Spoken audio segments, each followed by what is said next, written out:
Yeah, friends, welcome to Shah channel. Today we are discussing Salesforce triggers. Well, so this is for intermediate level people, means who have the knowledge of Salesforce for 4 5 years and who are already working with components development with pointing and clicking. That is declarative tools as well as programmatic tools. So, what is the difference between an Apex method and a Salesforce trigger? Just I'm focusing. You know what a trigger is already, and you have been already working with Salesforce triggers knowingly or unknowingly. Well, so let me share the screen.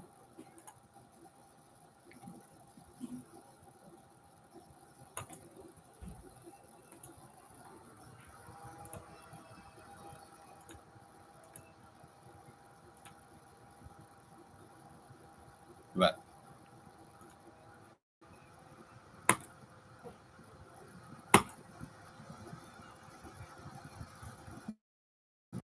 when you work out with validation rules or business automation tools, flow rules or process builder or flow builder, anywhere where you have something called updating something, automatically deleting something, automatically creating something, or automatically sending an email alert, all this stuff, how it happened.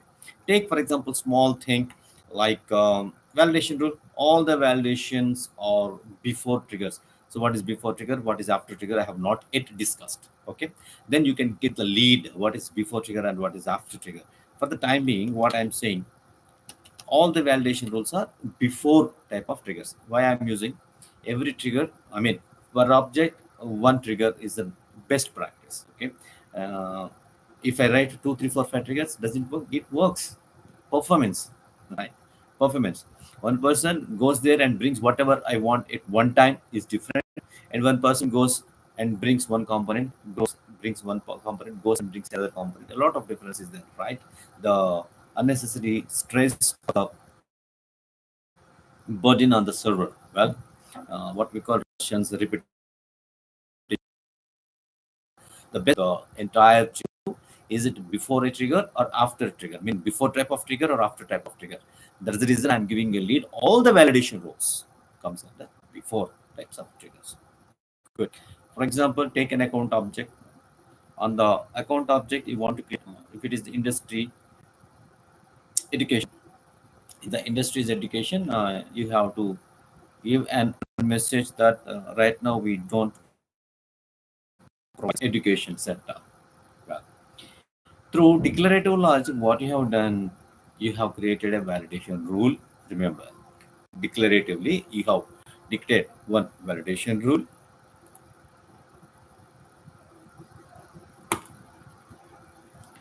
Then, given a condition, if industry is education, industry equals to education, taken a condition, error condition. Then, what's the error message? Right now, we can't support. Right now, we are not giving services to education sector. There is error message. Of course, error location. We will mention error location. Is it at the top of the page or under a specific field? Right. These are the things declaratively you have mentioned. The right thing, the same thing. What happens behind this? So, without programming, without coding, nothing happens now. So when you do the things declaratively, what happens behind the scenes? If you understand, enough. You're already an Apex developer. Good, come. So what happened here? Yeah, let me share the screen.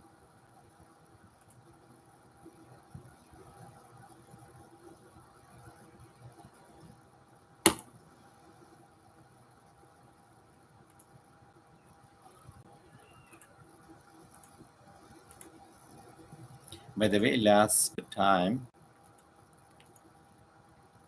we discussed the normal, the generic concepts of Salesforce.com.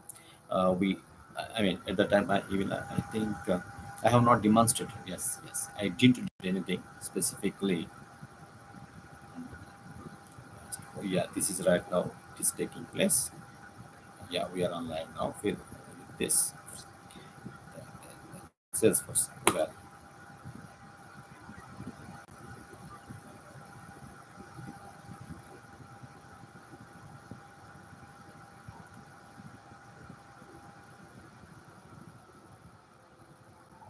yeah, I shared screen as well.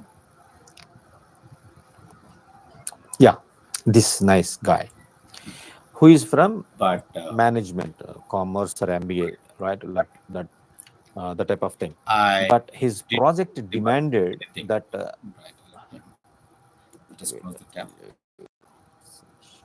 Now I am demonstrating it now. Right. So what happened?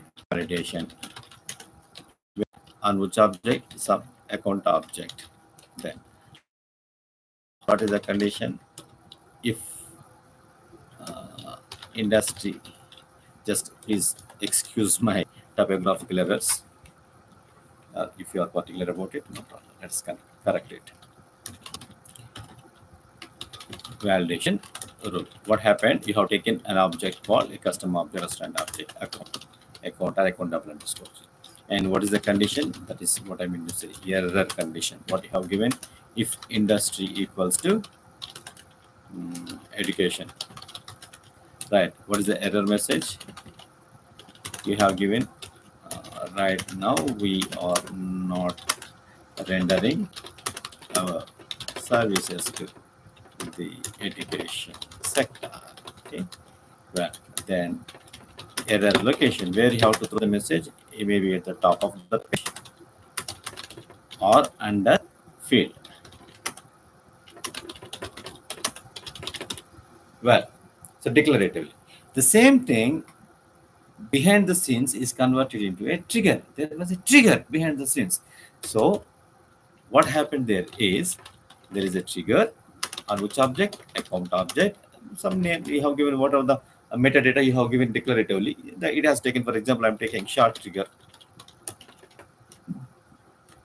And when it has to consider before type of DML elements or after DML elements. Okay, I'm taking before insert or before update. For example, I wanted to take new records, right? Existing records. Okay, leave it. New records. What I will say before insert. Inserting means new record. Before a new record is inserted, then it has to consider. What I have to do here, I have to do the logic. Since we consider the bulkification, means we don't consider single record, we take the bulk. So when you run the data through API tools like data loader or other stuff, right? Variables, and we need to understand what the context variables are the story. If industry is education, well, then add the error message account, add error. What is it? Error message. You copy from here. Declaratively, we have given this now. So copy the same thing and give it here. So whenever you use add error method to the object variable, it is printing error message so that it is not getting updated or inserted or deleted. The DML operation is being arrested with this. That's fine. And this is at the top of the page I'm printing. If I want to print at a particular location, just I will give you the name of the field, industry or industry double underscore C, whatever, if custom I mean, if it's custom field. Well, simple. This is happening. So unknowingly also you have already written a trigger. Declaratively, you have written a trigger. That's it. Okay. So I'm stopping this one. Just the summary what